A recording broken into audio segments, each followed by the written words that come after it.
मेरे हाथ में जो ड्रिंक आप देख रहे हैं ये internet health sensation matcha green tea है और बहुत से लोगों का ख्याल है कि इसे पीने से आप दिनों में दुबले पतले चाको चौबंद और तंदुरुस्त हो जाएंगे। इस बात की हकीकत जानने से पहले ये जानते हैं कि माचा है क्या। मेरे हाथ में ये ग्रीन कलर का पाउडर ही माचा ग्रीन टी है। ये चीन और जापान में पाई जाने वाली ग्रीन टी की पिसी हुई शक्कर है। जी हाँ, तकरीबन वैसी ही ग्रीन टी जिसका कहवा अमूमन लोग खाने के बाद बहुत शौक से पीते हैं। चाय के पौधों को साए में रखने और चुने हुए पत्तों को स्टीम और ड्राई करने के बाद पीसा जाता है तो ये हरे रंग का पाउडर बनता है और जापानियों के ख्याल में इसका रंग जितना ब्राइट ग्रीन हो ये उतनी ही बेहतर क्वालिटी की चाय की निशानी है। रिसर्च बताती है कि माचा चाय के इंग्रेडिएंट्स ब्लड प्रेशर, कोलेस्ट्रॉल और डायबिटीज कंट्रोल करने के साथ साथ जिस्म में जलन, सूजन और तकलीफ को कम करते हैं और ये बहुत अच्छा स्ट्रेस रिलीवर भी है।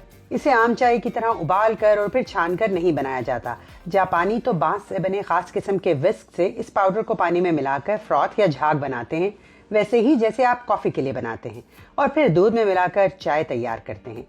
हार्वर्ड मेडिकल स्कूल की तजावीज के मुताबिक माचा को सैलड और स्मूदीज में भी इस्तेमाल किया जा सकता है। इसके अलावा ओटमील, दही या सीरियल में भी माचा को शामिल करके खाया जा सकता है।